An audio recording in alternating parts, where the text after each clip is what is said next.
the strengths that come from being human come from us caring about each other. And the reason the world currently is in such a shit creek is because we're more interested in being afraid of each other than we are seeing each other, than we are loving each other.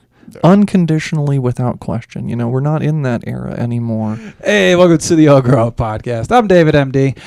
If you've been watching the podcast for a while, you know that JJ and I talk about three things consistently: porn, OnlyFans, and the trans community. With us today is a person that has all three wrapped into one. Liberty Lane, how you doing? I'm doing all right. How about yourself? I'm doing good. We've been talking for, 90 minutes now, so it's good to finally hit record and Yeah, get can we off cut loose? here. Brought you in because, again, we've been talking about all three forever here, so we just wanted to get into a conversation, which we've already started hinting off mic, so this is going to be fucking amazing going into this. I like to think so, yeah. Absolutely. So if we normally put your hashtags and all that good stuff, your handles on the screen here, but you said just go to the link tree because you have a whole bunch of stuff. So under your link tree, what all do you have linked in there? Oh gosh, like my Chatterbait, Twitter, Twitch, I think my FedLife's on there. A few of the other places I can. Okay. Mostly just dicks everywhere. Dicks everywhere. Yeah. It's going to be a good episode. I can already feel it. So, how long have you been in the adult industry? So for the last couple of years, I've been doing kind of my own adult film / cam girl / sex worker thing. Nice. I had a history of it when I was younger in like a maybe not so official kind of way, working for some not so super nice people. And so coming back later on in life and being able to choose it for myself is kind of the main reason I decided on doing it to begin with. So you started in the adult industry on kind of a sketchier part of the adult industry. So, you know, I think the last actual statistic I saw on it was about 60% of trans people usually experience prostitution. Holy shit. And that's due to a lot of factors. It's due to, you know, housing. It's due to lack of employment. You know, and so a lot of trans folks don't feel like they have any other alternative other than to get into sex work, whether it is in person or whether it's on cam. So a larger portion of the trans community, like if we have a ratio of the non-LGBT community versus the trans community, you would say a larger part of that population is in some form in the adult industry. Yeah, I mean, if you were to take it like percentage-wise, just, you know, straight cis people, sure, there's a lot of, you know, trafficking advantages in that category because a lot of people are straight. But when it comes to people being forced into that kind of a role, usually it's done for economic reasons. Usually like a family can't afford to eat, or, you know, they can't take care of their kids, or they can't keep a roof over their head, and nobody will hire them or give them a job or the time of day.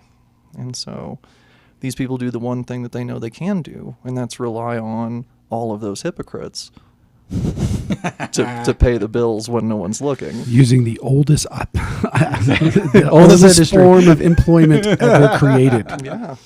I mean, if you know something works, exactly. Even if you don't like it, even if it's not something you want to do, ask yourself, like, how far would you go for your kids? How far would you go to keep your home or to be able to eat tomorrow? And, you know, I'm lucky in a lot of ways. You know, I kind of have like that beauty luck. So all of this is HRT. I've never had surgeries or anything like that. I'm lucky to just be able to take my meds and walk out the door. Okay. But a lot of trans folks aren't what we would call passing. And I really hate that term because passing is basically a way of saying, okay, if that trans person is passing, like say if they were talking about me, she's passing, which means I look female. So passable as in whatever you're presenting. Some sort of test. Okay. As though I'm deceiving someone and they're like, oh, the deception there is good enough that it passes the test. And that seems rather cruel. It is. Of it a really term. is. It is. And, you know, you'll hear drag queens sometimes refer to people as fishy, and that's a common term for, you know, she have surgeries? She looks awfully feminine. You know, are we sure that's a drag queen kind of a thing where it's a little bit sketchy? You know what I mean? And there's all these terms that put this pressure on trans folks. I'm going to have you move up on your mic. Oh, yeah, totally. There you go. So there's all this pressure on trans folks right now to conform. Okay. You know, either you're passing and you just kind of coast under the radar and nobody gives you any trouble, or you don't conform and you're one of those folks that's out there and loud and proud. And that comes with its own risks and benefits. And everyone has to make that choice for themselves. You know, in my case, I have the luxury of not having any kids or any of those types of responsibilities. So for me to go into like adult work, sex work, things like that, it's an easier choice for me to make. Yeah. Because I don't have to worry about the ramifications on my loved ones. But not everyone can do that. And so some folks don't come out until they're retired. Some folks spend their whole lives unhappy. And then they finally make that decision at the very end of the day when they're really going to be able to enjoy themselves for about 5 years and then kick the bucket. So, God damn. Well, at what point in your life did you decide to take this journey? So from the moment I could talk, I was telling my parents that I was female. This was This is- 90s? When was... This was about 88. Okay. About 88. And So this wasn't even on anybody's radar to this level yet? no. Okay. No. I mean, at this point, we still only appeared in media as jokes and stereotypes. You must love the first, what is that, Jim Carrey movie? Ace Ventura? Ace Ventura. But that's That's- not fair because that was not a trans movie. That was a dude who was committing crimes and just tried to get away with it. So to be fair, Jim Carrey did come out later on and say that he kind of regretted that film and he had a hard time explaining it to his kids. And you know, Yeah. we're in this situation now where like the trans identity is so interlinked with how everyone else sees their kids. So, you know, if it's not something that you feel like you can sit down and explain to a child because you're afraid that they're going to judge you, you know, Well, I don't think you should be. Oh, wait, hold on. Let me do the important thing. no. Here we go. Get JJ in on this Let's do it. conversation on video. Yeah. There we So- go. So my thoughts are those are not conversations for kids to have Okay. whenever it comes to the nature of identity, because kids are still just little mammals. And Fair. what they're doing is they're attempting to fall into the stereotypes of social norms and mores. And so whenever you're educating kids, for me, it's educating children on how to survive in the world. Okay. First and foremost, like, Okay. can you cook? Can you clean? Can you balance your checkbook? The academic notion of gender and sex, which are fundamentally different if you're going to be academic about it, right? Yeah. I think that when we talk about, well, first use the term passing, right? Yeah. I understand why that term is used, even if I disagree with the terminology, because I am one of those people who doesn't believe in gender roles. So there's gender norms and roles that fluctuate from society to society. So I've always focused on biological sex, and I have a boy and girl. And anytime any of them falls into, well, you can't do that because that's what boys do, I'm like, well, cool, then I'm going to take away what you like. Like I had my daughter once say that my son couldn't play with My Little Pony. And I said, why can't he play with My Little Pony? And she said, well, those are girls' toys. And I said, well, then you can't play Nerf with us anymore because those are boy toys, since boys typically like to do the aggressive games. And I was like, but if that's what you want to do, we can just both be sexist and be miserable, or we could just let people like what they like. Exactly. And so for me, whenever I think about those things of passing, again, while I don't agree with the terminology, I understand where it comes from the vast majority of people, which is in our social norms, this is how females behave. So if you're falling into those norms, then you need to play the role of those roles that you're attempting to fall into. Where I'm much more open to the notion of, like, if people described me, while I don't even like the term non-binary stuff, that's where I would fall in the academic perspective of it. Yeah. Because I don't care. I just happen to like what I like. And, you know, I'll go out and I'll wear a purple dress dressed as a zombie on Vegas because it's fun and I want to be retarded. Or in my norm, if I'm more comfortable, like in Louisiana, I wore shorts most of the time because they didn't want swamp crotch, But out here, I can wear pants. But it's not like I was more about utility than effectiveness. Yeah. So Bring in the American kilt is what you're trying to say. yeah, hell yeah, let it swing, swing low, sweet chariot. You know what I mean? Sweet, sweaty chariot. Sweaty, smelly chariot. Oh, wow. This is going to be a fun podcast. However, that being said, all of the other parts, what we were talking about with the norms, about the nature of the discrimination. Yeah. See, those are the things that I focus on from the human element, Yeah. because those are factual things that we can point to and say, hey, look, these roles that we're forcing people into playing, if you don't fit into them, whether man, woman, or not, you're going to have a hard time. And I got that from being the long-haired death metal guy in extremely Catholic Baptist area. Like, good luck. Yeah. Good luck. Yeah. If I added on to that where I wanted to play with the gender norms, oh my God, yeah, then you're not going to be allowed to participate in the general consensus of society. And so it puts you in a position exactly like what Liberty was saying, which is you're going to do what you need to do to survive. And that's your moral obligation and duty as a creature on this planet, is to live and survive and make your way. Yeah. And that means, hey, if society's against you doing that, well, then you're just going to have to be against society. And that's the way it's going to go. Rage Against the Machine. I like it. Well, now they rage for the machine. Truth. So early in life, where did you start to see that that schism, really, from expectations and what you actually wanted to do in life? So we're gonna get a little dark here. No, okay. Just a little Get heads dark. up. A Let's little do dark here. So when I was 12 years old, a little closer. All right. Sorry. I'm really, exactly. I'm Real used to, close to the like, mic. Conference mics. That's what I cam with. Yep. So like, that way I can fuck myself and not have to worry. Am I like this close on the dick? Trying to what like condensers fist are for. yourself holding a stage mic. That's really gotta. Yeah. But like, it's all for this face. I like the- that we're lightening this up because it sounds like it's about to get dark. So. It is. It's gonna get, but it's gonna get real in the sense that when I was 12, my parents left for a work dinner, so they left the house. I had my younger sister with me, and she was upstairs just kind of playing games, doing her thing, about to go to bed. Okay. And I decided, like a lot of 12-year-olds do, that late night HBO was probably going to be on my list of things to do that evening. Hell right? yeah. So, pardon me. Or Skinamax. Or Blow Time. Blow Time. Not familiar with that one. Showtime? Oh. Yeah. Okay. Tracking. And so I caught an episode of Real Sex on HBO, and the episode was about trans people. Really? That early? That early. But Okay. They did use the term she-males, which is kind of a pejorative, but we're talking like 1990s here. Yeah. So I didn't know that trans people existed.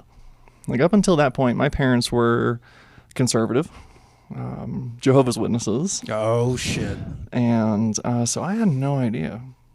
Every time I would express any kind of interest in anything feminine, my dad would be like, here's these video games, here's these action figures, come over here and do this thing instead. And so that's oftentimes what I ended up doing. But while they were gone, I watched this episode, and I remember this blonde chick that's standing up out of this bathtub, and she's covered in bubbles, right? But the bubbles disappear, and then all of a sudden you're like, oh, hey, look, there's a dick. And in an instant, my brain realized, holy shit, there's other people out in the world like me. Because up until that point in time, for that 9 years between 3 and 12, I thought there was something just terribly wrong with me. Okay. Like, my parents wouldn't tell me what they thought it was because they were almost afraid to talk about it. So your parents were tracking that there's something Yeah. not lining up. Okay. Oh, yeah. Okay. There's a little touch of the gay there. Well, that's probably at that point the only thing they knew is either gay or straight. That's what they Not even thought. thinking of the dysphoria, the spectrum, like all of that. I mean, I stole my dad's Wham cassette, and I think from like that day on, it was just all we're gonna get downhill. Wham fucking blacklisted with the conservatives. They were already blind. So what are you talking about? Yeah. Further. Right. So after watching this episode, I did the one thing that, an early 1990s, not even teenager yet would do that had internet. I got on the internet and I hopped on, I think it was Alta Vista of all places. And I typed in the only word I knew for people like me, which was shemale. Boy. And I saw everything that came back. That was my first view of people like me. Were the images adult based, or was it just okay? Yeah, it was mostly porn. Okay. I mean, some of it was, caricatures and stereotypes and bad cross dressers and, just the shit that you would probably need an adult to explain to a kid if they see it. Yeah, it's a lot to unpack. Yeah, and so my parents came home to me trying to end my own life. Oh, shit. Yeah, so I put a gun in my mouth and tried to end it. And so At the age of 12? Was it? Holy fuck. Okay. And so after that, I spent the next 5-ish years in conversion therapy, psych hospitals. What state are you in at this point? Tennessee. Okay, so yeah. The mecca of conversion. And what a shitty state for all that to be going down. And the scary thing is it's everywhere. When folks like myself look for therapy, we'll look and see, does it say LGBTQ in there anywhere? And conversion therapy folks will put that in there. They'll put that in that's what they treat. And you'll call and you'll say, hey, do you handle LGBT issues? And they'll be like, oh yeah, heck yeah, come on down. We'll fix you that, huh? Yeah. And then they'll end the whole thing by saying something like, oh, I'm not going to help you hurt yourself. Like, I wasn't asking you for that. What the fuck, dude? So as a 12-year-old, I went through pretty much that whole nightmare. Okay. At certain points, I was taking 12 to 16 pills a day, every couple hours. They had me on lithium. They had me on all kinds of psych drugs. And holy fuck. They would throw every diagnosis they could at it. Rather than admit that it's, a gender issue, rather than admit, okay, we're looking at gender dysphoria, body dysmorphia, something. Was the medical field tracking any of that at that time? I mean, it was. Okay. Some of the first sex changes happened like 60 years ago. So that is true. Okay. So it wasn't that they were unaware. It was that to admit that on paper was to say that was a real thing to them. Okay. Oh, especially in the state of Tennessee. Exactly. So they don't want to admit that this is actually a gender issue. It's way easier if I'm bipolar or depressed or I'm in a phase. So they're going through mental health issues like an optometrist going through lenses. Yep. Is it this? Yep. Is it that? Yep. Jesus. I mean, it got so bad at one point in time, I had a prescription for Percocet, and I didn't even know it. And they gave me that for the side effects of the drugs. Dude. So, I would come out and I'd stare at the wall. I figured out how to watch ER on like 5 different channels throughout the entire day, and I would just sit there and stare at it. And, when you start to rub the skin off your fingers because you're having neural toxicity overload. Whoa. And you're literally just rubbing blisters into your fingers and you can't stop. Did your eyes go cross as well? So I almost went blind. Went Damn. blind towards the end. So I knew somebody that actually, she didn't know she was having lithium poisoning, but she'd be driving home late at night and like basically cross-eyed coming home. You're like, what the hell's going on? So I can only imagine. You said 15 some odd pills. I mean, well, I was in an experimental drug trial for a sublingual form of Zoloft, and I move up on your mic there. essentially lost my ability to see. I had Coke bottle glasses. They had me in a psych ward with all these people that are, well, let's just say in America, if you're in a psych ward and you're a child, okay, all of the adults that work in that place know that nobody will legally believe what you say. That's horrific. So yeah, just ponder that for a second. And having that stress on top of yourself while also going blind. Yeah. I felt very defenseless at the time. I felt like I was very vulnerable, and I'm stuck in this place that I don't ever feel like I was going to get out of. They weren't invested in making children better. They were really more invested in for profit. Profit. God damn. The psych techs would come in their room and be like, you're going to die, probably in this place or some other place like it. and we'll bury you outside in the back with a couple of sticks, and that'll be your whole life. They were openly saying some type of yeah. message like that. Yeah. Absolutely. So And then when the kids go up there and they go to a nurse and they say, "Hey, this thing's going on," they're like, "No, you're just throwing a tantrum. It's your meds. You know, why don't you take a spell in the chill room for a second?" Yeah, I Oh, remember it. Like whenever I was when I was in, I was frustrated with one of the techs, and so I told them that the major issue that the teenagers and the youth that we're having with them is that because exactly like what you were saying is that we weren't being believed when we were attempting to be direct. And the whole thing about the coping skills is they're attempting to get you to be assertive, because a lot of people, especially children, are withdrawn, right? But the moment you'd start to be assertive, then you were a problem. And I'll never forget it, because we had to have an entire meeting. And at the time my mother was an attorney, but they didn't realize that my mother was an attorney. And, you done goofed. yeah. Yeah. And so they had to have a meeting with like the execs from the hospital. The nurse ended up getting fired because one of the things I brought up was, I said, the problem is all you're doing is you're writing down what we're saying with no context. And I said, so if I just got up here and said, oh, the voices are making me angry. Oh, I'm seeing green. And then this bitch started writing down patient claims to hear voices, patients. And I saw her do it. And I said, you know what you're doing is wrong. And you know they're going to try to put me on different medication for that. And I was actually also in the Zoloft trials, and the doctor lied to me and said that they had permission from my mother because they gave it to me on the Friday night.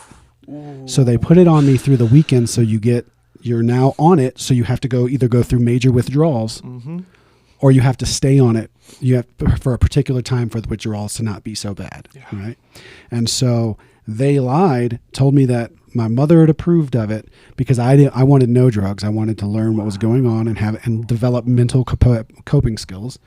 And they lied, told me that I was on it. When I told them that that I felt more depressed, they just said, well, that's because you have clinical depression. And I said, no, I'm feeling worse. And then of course it comes out whenever I'm in my early 20s that Zoloft had an increase of suicidality in people under 18.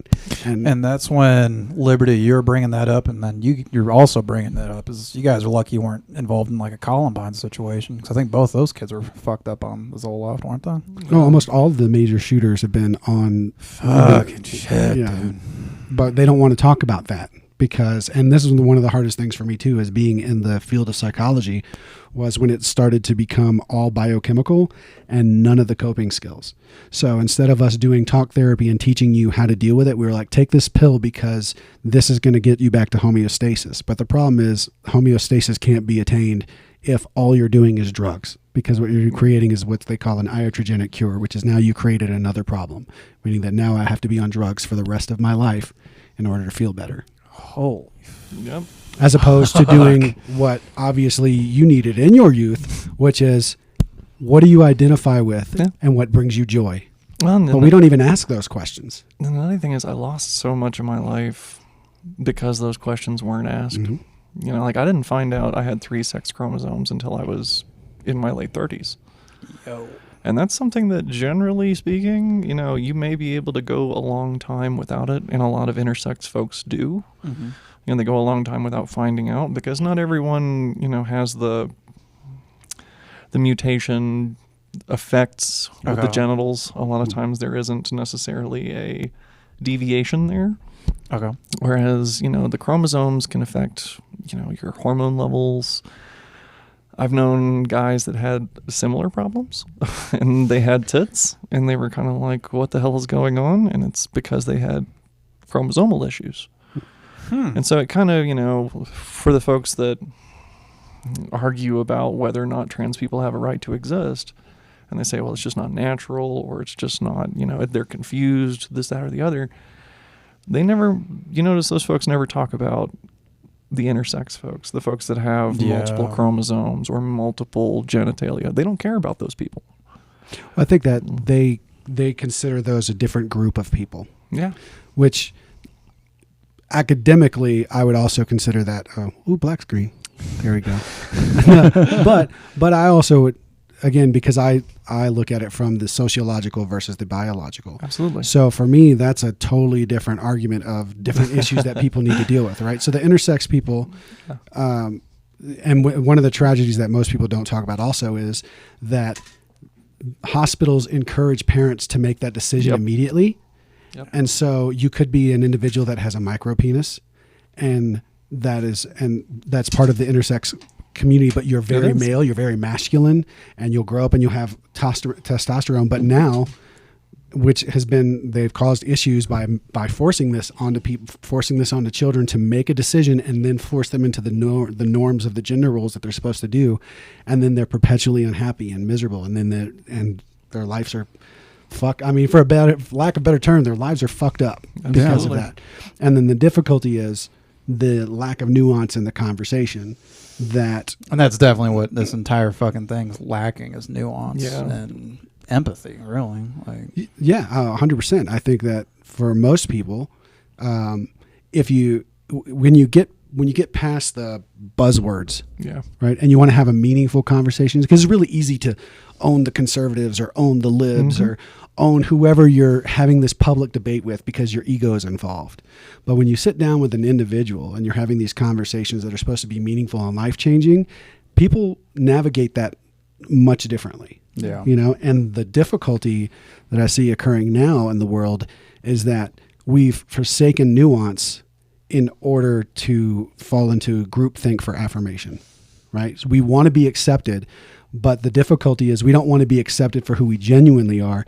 We want to be accepted in a superficial way because that's easier. Yeah. It's easier to do that than it is to ask the question like, hey, Liberty, what's going to make you happy in your life? It's much easier for me. Lots of dick. And I will support that.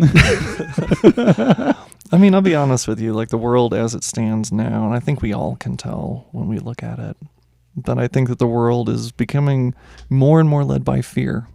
Absolutely. The reason that the empathy isn't there is because there isn't any empathy in fear. All right, when you're afraid of someone, you're not in the process of humanizing them. You're not in the process of seeing them as another person. You're in the process of, well, what if they're in a bathroom with me and something happens? What if my kids go to sleep tonight and she comes through the window and steals them to gay camp?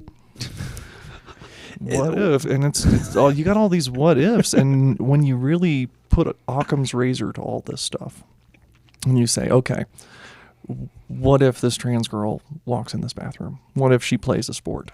Is it the end of the world? You know, is Rome burning at this point? Slowly, Rome's burning. You know, like the other day I saw a water bottle on it that had a trans woman peed here and nobody got hurt. Yeah. And, first off, that's not how you hydrate. So let's just be clear on that. So you're not into urine therapy, is what you're saying? I mean, giving maybe. You're a giver. That's good. I'm a big giver. Big giver. You know, when it comes to fetishes, I think that's something that a lot of people have difficulty talking about. Mostly because people are afraid to. Again, it comes back to fear. People are afraid to be themselves.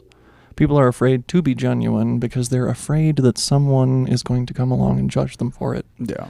And they have all of this stock kept in on the idea of being judged.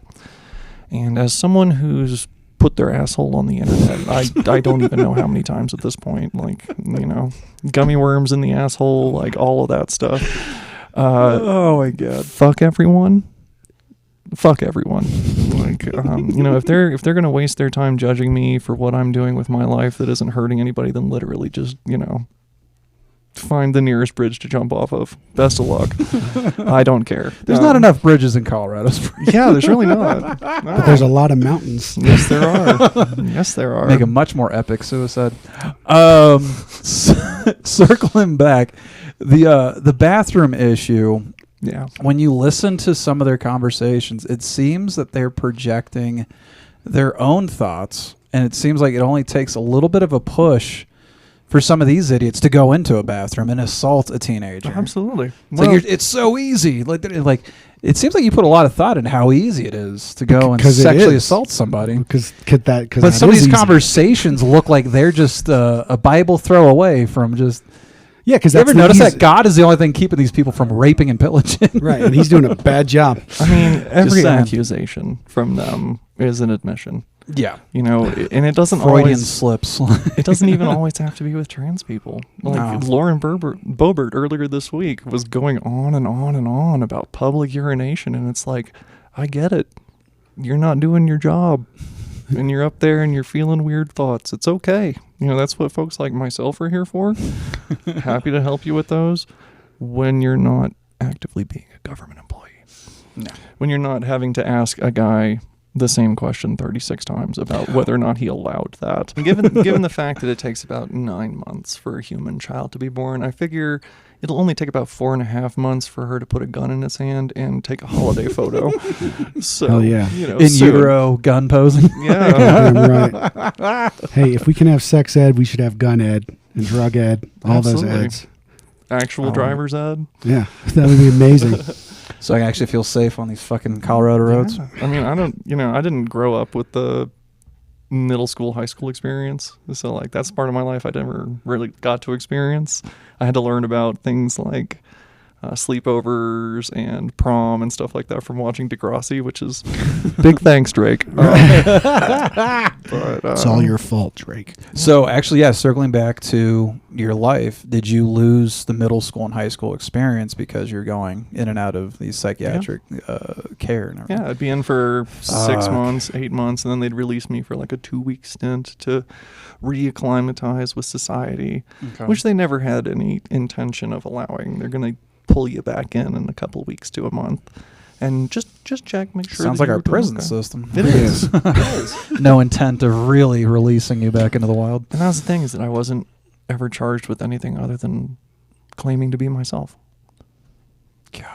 You know, and So so just popping you full of chemicals that they Yeah. really don't understand themselves.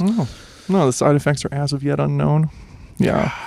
And so they release you after a certain point in time, like they do in a lot of states. You know, they're not going to keep you forever. Were you did the treatment change, or did they kick you to the curb at the age of 18, or like how did that transition from juvenile to legal adult go? So basically, due to a paperwork mishap, I was released at 17. And They assumed you what's the word for it? they couldn't use me for any more experimental drug trials. And they were concerns about the insurance at that point because 5 years of a At psych the end of the ward's day, like, that's what matters, the insurance money. 100%. So they call those a type 1 or type 2 error. Yep. And so they promoted me to homelessness. Oh God. Which, you know, it's its own thing. It really Was is. it 50% of LGBT teenagers are on the fucking which is heartbreaking on a level of deep depression for me. Like Yeah. And you just have in these- who you identify in as yourself, and then who you're attracted to is what gets you kicked to the curb. either of those. Because Jesus equals love or some shit like that. I mean, as long as you're not challenging the great story, Yeah. you know, as long as you're not making the guy upstairs mad. Even though we're talking about a guy who, if we want to be honest about it, this is a guy who has infinite power, right? Created the universe, creates everything, knows everything about past, present, and future.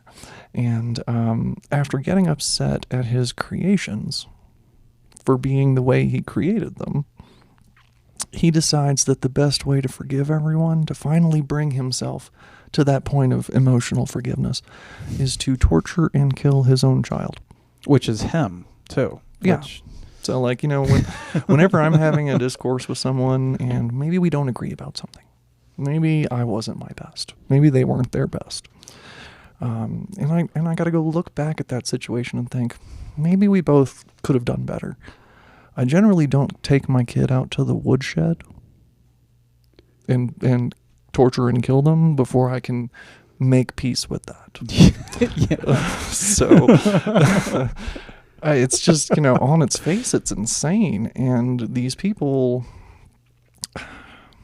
all I can say is that I'm an American.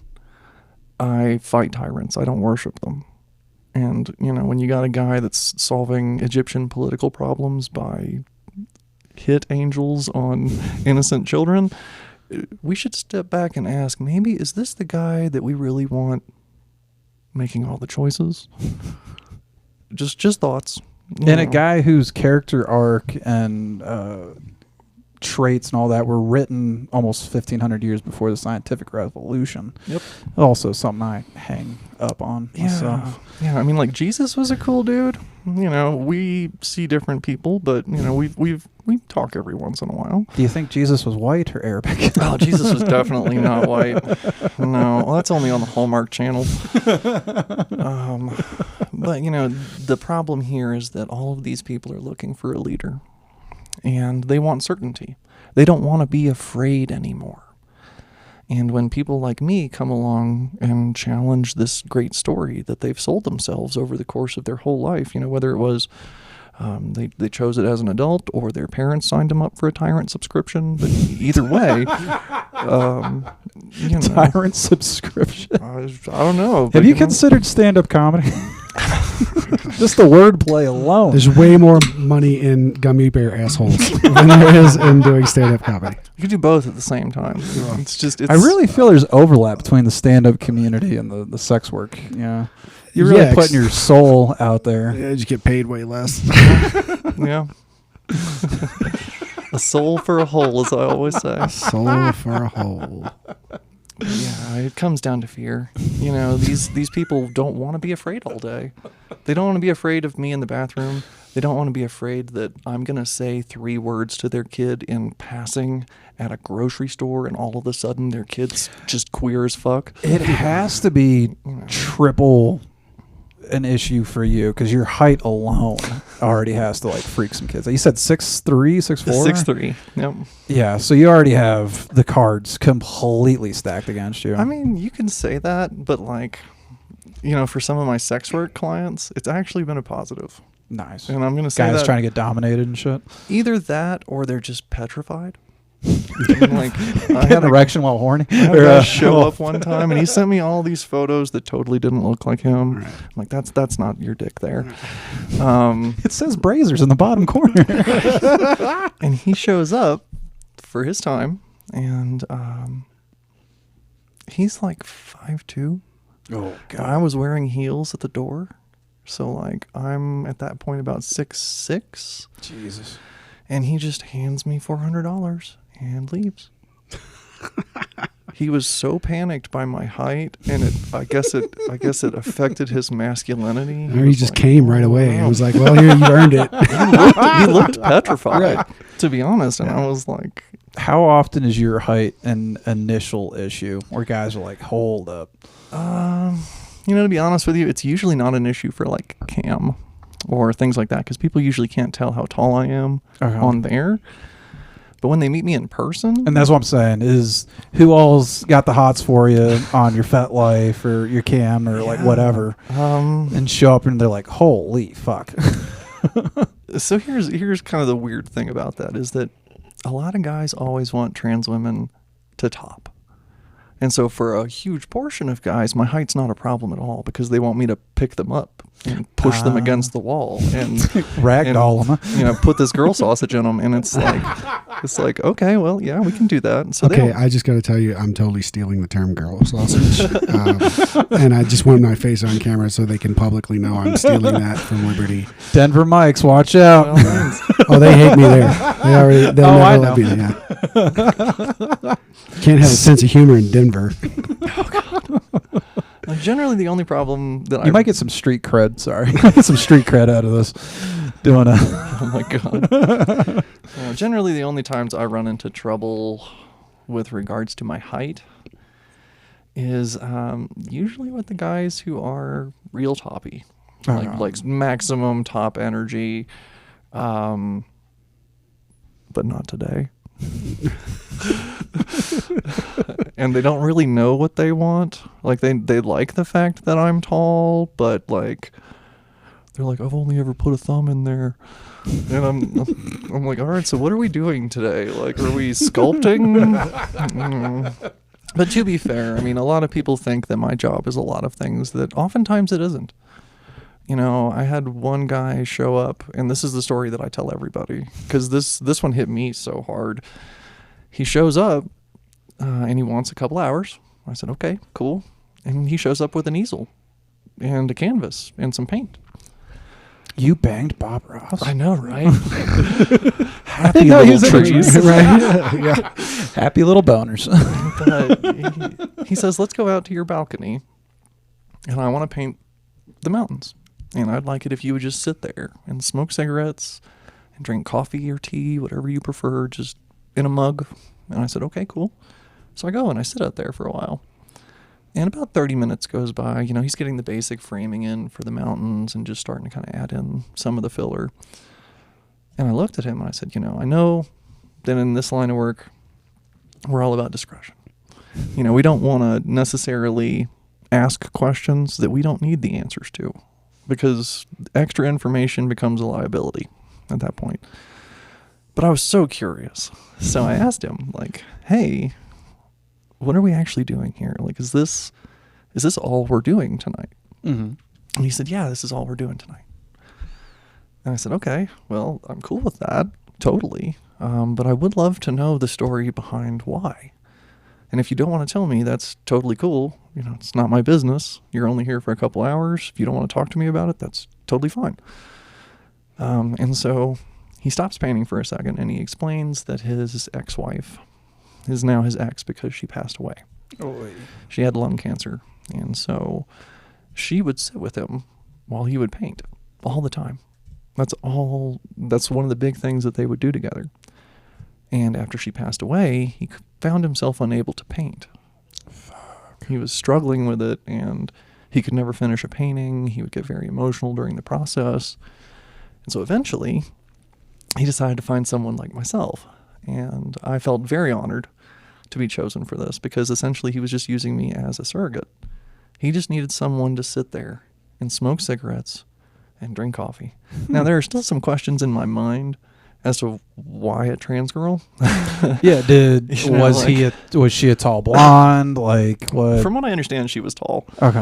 And that was his excuse, but like, I didn't feel like pressing it because that part wasn't important to me. Yeah. You know, and I believed him at first. I'm going to be honest with you. I believed him at first because he really laid it on thick.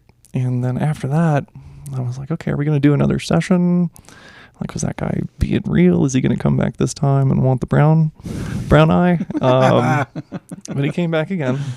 And another painting. And we had a couple of those sessions. And then later on, he called me and he was like, I just want to let you know I'm not going to be coming in anymore. And I said, oh, no. Is it something that I did? You know, did I offend you in any kind of way? Did I upset you? I said, no. I'm actually just that I'm doing a lot better. I'm seeing a therapist now. I've been able to paint more regularly by myself. That's fucking awesome. And I was like, I'm so glad to hear that, you know? Yeah. So people think that the job is a lot of things, but what they don't realize sometimes is that there are lonely people out there. People who've gone through unfortunate things, people that don't know how to express themselves in a safe way sexually sometimes, Yeah. or people that have no experience. You know, they're 35 years old and they've never gotten laid in their entire life and they don't know what to do. And, you know, in those cases, they come to you because they want to make sure that when they have a partner, when they have a boyfriend, girlfriend, thing friend, date friend, the emperor, whatever. Yeah. Frog friend, right? Yeah. You know, We got to get into that eventually. whenever that happens, though, they want to be able to be prepared for it. Yeah. So everyone gets involved with sex workers for different reasons. You know, Have you heard of Chris Farley's last 24 hours on Earth? I've heard of how Chris Farley passed, but Have you heard of Chris Farley's last 24 No, hours? but I'm definitely interested. It's fucking sad. So Chris Farley, near the end of his career, he was burnt out on Hollywood because they were just typecasting him as the fat, clumsy clown and shit. Ostracized a lot of his friends because of the drug use and everything. So his last several months on Earth, he would pick up prostitutes only for companionship. His dying hours, he had a prostitute in his hotel room, and when he started having his heart issues that killed him, he starts stumbling all over his hotel room, and because the other person was there with illegal business, that person bounced, and the last thing that person did was snatch Chris Farley's watch off his fucking hand before. Yeah, so you talking about the companionship thing, I knew that on a much darker note. That's how I was introduced to sex work. Doesn't always equate to bumping the fun parts. Well, and in her case, I don't know all the specifics for sure. but, imagine like, living with that knowledge that you saw the last and you stole his minutes, wallet, and like, and you're a his piece of watch. shit in the Yeah, process. Like, damn, like maybe she really had like a problem or something, drug problem, financial problem, where here we are. Because I'll be honest with you, girls get used in the reverse a lot of times. I've had guys show up and they're like, I'm not doing a deposit, I'll pay cash when I get there. And I'm like, okay, all right, sure, whatever. And then they show up and they're like, I only got like 30% of what you asked for. Is that cool? Fuck no, it's not cool. Putting holes on layaway. You think I got these knuckle tattoos just for, shits and giggles? No, fuck no, that's not okay. Why don't you come back when you got the other 70%? And, and that's, you can't trust your drinks. You can't trust fucking anything throughout that whole process. So she was probably sketched out because she probably knew that was Chris Farley. Well, and I think it was in New York too, and I think that was during Giuliani's reign. He died in yeah. '97. Giuliani was a fucking asshole with those people. So. Well, yeah, if she had called the paramedics or something like that, they could have charged her. Yeah. Whereas now here in Colorado, we've got laws that actually protect sex workers in that sense. If something violent were to happen to me, I could go to a police department, to a sheriff's office, and explain this is what happened. Mm-hmm. And they wouldn't charge me with prostitution. That's awesome. And that's extremely important. That's extremely important. Because in that very situation, that may be what would have saved Chris Farley's life. If she had felt like, hey, I can call the hospital, and then Chris Farley's going to be like, thank God for saving my life. Here's, a bunch of money. Yeah. This would have been more than a watch, right?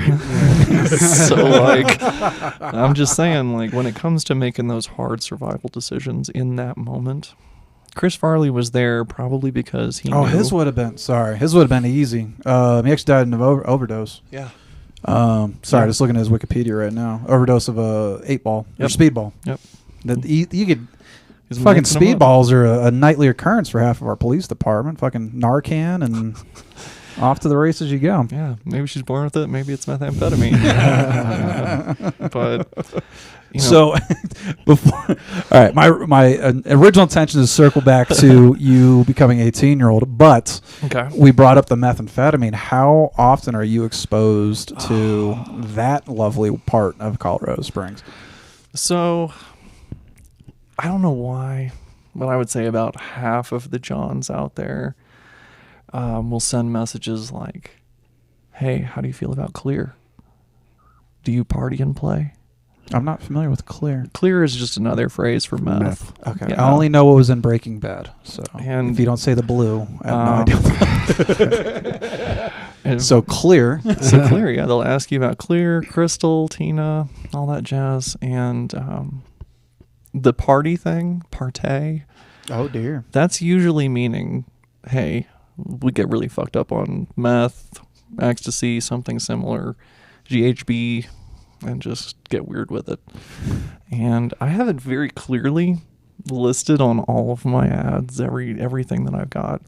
No hard drugs. Yes, I'm serious. Mm-hmm. And so they see this Have message. you had situations that prompted that, or that's Oh, always yeah. been a ground rule? Oh, yeah, no. Does that help in sexual performance, the meth, or? So for some folks it does. I mean, I can't speak to it. I avoid that kind of stuff. I smoke pot like a freight train, but Not on these premises. no, not here, Allegedly. No, No, not at all. But no, you see, hard drugs just aren't for me. Okay. And I know a lot of the problems that come with them. And unfortunately, a lot of the girls here in our city have those drug problems. Yeah. And so if you go to any of the places, the dark corners of the internet where you'll find that kind of thing, about 80 to 90% of the girls on there are on some form of something. Holy shit. And it's because, think about it, you live in a hotel, nobody cares about you. When people do care about you, they care about you for 1 to 2 hours. maybe. And you work at night. I heard meth really helps with that night shift. I mean, it's a performance-enhancing drug for sure. You know, like the I closest imagine that thing, dries stuff out for people, though. I'll Make say- sure you hydrate when you're doing your meth. But if you want to do 36 straight hours of fucking and have your heart explode, yeah, totally. See, I'll just stick to poppers, you know, like Gas station speed. yeah, good old huff the video head cleaner and feel your butthole loosen. So, but no, it's a rampant problem among sex workers, and not just sex workers, but you know, folks that do porn as well, folks that do Yeah. cam work. It seems like the industry as a whole, professionally, I can't speak down to the I don't. Would you say amateur level for cam girls or a grassroots level? Like, I mean, I think I measure that by diameter. You know, we're talking Dr. like- Drew says, don't exceed. Yeah, I'm talking like a downstairs handshake, or, you know, I don't know, double fisting. You know, is anyone really an amateur if they practice something long enough?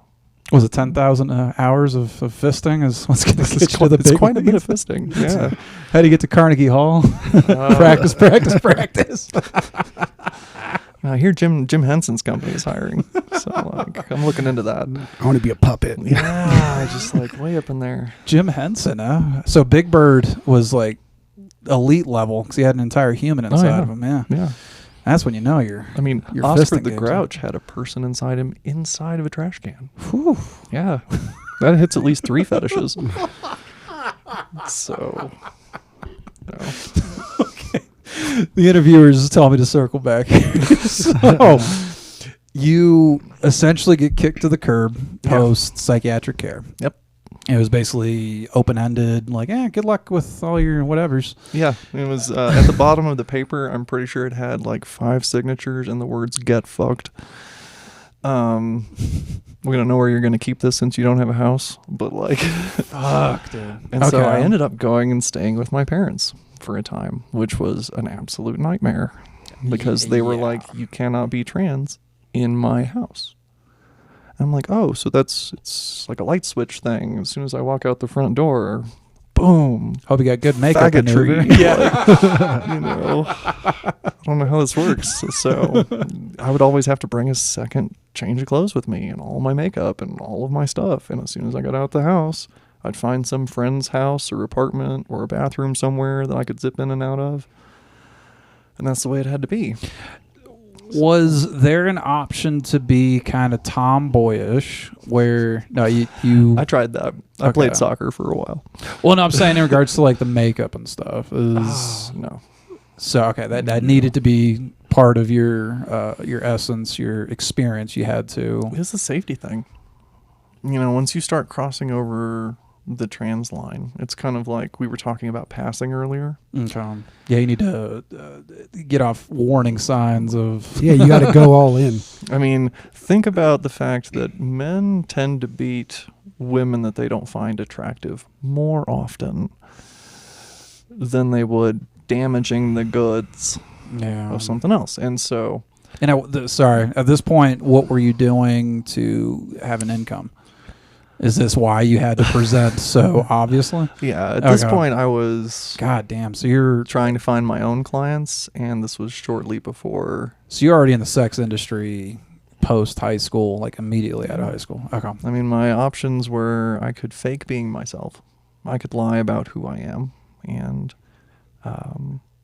go get a job at a gas station or Walmart or some shit like that and just pretend to be this straight cis hetero white guy for the rest of my life. I could kill myself, or I could do the one thing that allows me to actually be me, even if it's only for a moment, even if it's only for long enough to make someone else happy and make myself some money. At least I wouldn't have to lie to anyone. And I spent 5 years in that shithole. And I'll tell you straight up, if I had said at any moment while I was in those places, you're right. You're right. I'm not trans. You guys had it right. I was all messed up. It was a phase. If I had said those words, out the door I would have gone. I wouldn't have had to have lived through all that. I wouldn't have had to have stayed there for that amount of time. And so at that point in my life, when they had let me out and I'm trying to find my way, I'd gone and gotten my GED. They didn't educate us in that place very much at all. We had a teacher that was wild about telling us all about her experiences when she was over in Saudi Arabia, and they would apparently cut people's hands off on Thursdays. She was telling mentally ill children this, okay? Mentally ill children who are struggling with their sexual identity. Yep. Giving anecdotes about an Arabic law system. Yeah. Which getting your hands cut off isn't an option for most LGBT. It's usually getting thrown off a roof or worse. Hung from a construction crane. But yeah, I mean, so when I came out, I didn't have it's not like I had any credits I could take with me. Actually, it's so the institution that was taking care of your mental health, did they have a built-in curriculum to get you to a high school diploma, or that just ended up? They had enough of a curriculum to qualify for the state, to get benefits from the state. Okay, but nothing accredited to get you to a high school diploma. No. Then what's the goddamn point? There wasn't a point. That's the thing, is that they don't have any intention of ever actually rehabilitating you. The prophet Chris Rock once said, the money's not in the cure, the money's in the medicine. As long as you're not out on the street being a faggot, they're cool with it. They'll give you all the drugs in the world, and they'll give you a 5-star apartment. With a roommate that thinks they have Robert E. Lee stuck in their head. Or my favorite was the middle of the night. This guy down the hall yells, "I'm Napoleon Bonaparte." And someone else yells out, "Who told you that?" And this dude yells, "God did." And then way, I'm talking like at the very end of the hall, and I'm trying to fucking sleep at this point, I hear, "No, I most certainly did not." And I'm like, Jesus Christ. I tell everyone I'm a woman, and they put me in here, and, this guy's God. Yeah, I got the French Revolution and God over here. Like, what the fuck is going on? Interesting company. Yeah. Those places are full of wonderful people Never that boring. will kill you in your sleep. Hell, they might kill themselves in their sleep. Hopefully it will be them and not me. God almighty. It was That was terrifying. actually my 18 hours at a psych ward involved a religious zealot that ran down the hallway. That's what woke me up. And I hear the desk be like, "Hey, get back to your bed." And I'm waking up, focusing my eyes on the doorway, and ends up being the dude that terrified the fuck out of me right before I went to bed. I didn't tell him I was an atheist, but I know that would have prompted something worse. But yeah, isn't that weird how if you go a little too far into the religious realm, you end up looking psycho too. Yeah, I mean, it's like, I keep taking it back to fear. A lot of people have religion or their cultural views or their traditional ideologies, if you will. And all of these things serve to give them comfort. And if there's one thing I learned over all of those experiences, is that comfort is the enemy of progress. Yeah. So these people aren't wanting to progress. They're not wanting to get better. They already think that they're better than everyone else. So there's no desire to get better. They think that they're perfect. That now that they've accepted this message, which is, when you really think about it, kind of a terrifying message. Once they've accepted this message, it's like that lady on the video. You need to repent, motherfucker. Oh, yeah. And you're like, what the fuck? Chronologically, we've already seen this video, so that ties in. We'll tie it down. No, I like that. I like think she's already promoting the 1-2 part of this episode, so right. I like that. Well, and I think the difficulty, though, is especially for people that are intelligent and have a moral compass. We also do a form of projection, right? And so, for instance, some of the things you brought up, like these people don't want to progress. They can't progress. That's where they are. That's all they need. And it's hard if you're one of those people that need more, right? Because especially if you fit outside the norm, because I once had to tell someone that if everyone was extraordinary, then no one would be extraordinary. And that's why extraordinary people in society stand out, because the norm is boring as fuck and is the thing that causes problems. It's the extraordinary people that break the norm and smash the mold that move things forward. That should have been the subtitle of George Bush's "No Child Left Behind." Is the extraordinary bit right there? His I'm going to fail as a leader. Yes, I remember that. Oh, I'm sorry, I can't say that. No, the "No Child Left Behind" thing. You don't remember that? As a person from Louisiana, we're all left behind. No my states friends. left behind. My real question is, where did they take all of them? Right. Well, no, they forced them into the regular school classroom, and then they just brought down, if you're exceeding, they brought down that bar instead of pulling up the rear. I mean, ultimately, and this is my own personal opinion. I know that these are opinions that have to be essentially expressed as individual opinions here. The federal government, when it comes to the education system, is getting exactly what they paid for. 100%. Like that's what they want. When you ask yourself, do you want a well-educated populace, a very capable population that is coming up in science and in math and in history and all of these other subjects, or do you want a controllable populace? You can't really control someone who knows the world better than someone who doesn't know the world at all. Well, and you can't train kids to work at a factory if you don't make them sit down from 8 a.m. to 3 p.m. and drug them if they act like they're 7. Like that. That's one of my, like the conversation we had earlier was, I don't care about the academic social stuff if my kid can't feed themselves, because now they're dependent on the very thing that's oppressing them. No. And to me, especially one of the reasons we bring up the trans stuff so much is because for me, I'm a person who believes in self-actualization first and foremost. And that doesn't matter what it takes to lead you to that. No. It's just got to be like, you have to accept who you are and who you believe you're going to be and the way you need to operate within the world in a way that's healthy and beautiful for you and for those around you, right? Because if we're just narcissistic, then we're not going to get anywhere. And I think part of the paradigm that goes back and forth is because no one's willing to give a little, then they're just tearing and we're rendering it apart, And that's my major issue also with the educational system, is because you mean to tell me our parents need to go to work from 9 to 5, but our kids go to school from 8 to 3, therefore meaning that those children will not be socially integrated with their parents. Thing, and then they get home and then they have homework now for 2 hours. So now they sit with their parents, who most people shouldn't be parents, but they sit with their parents for about a half hour of influence.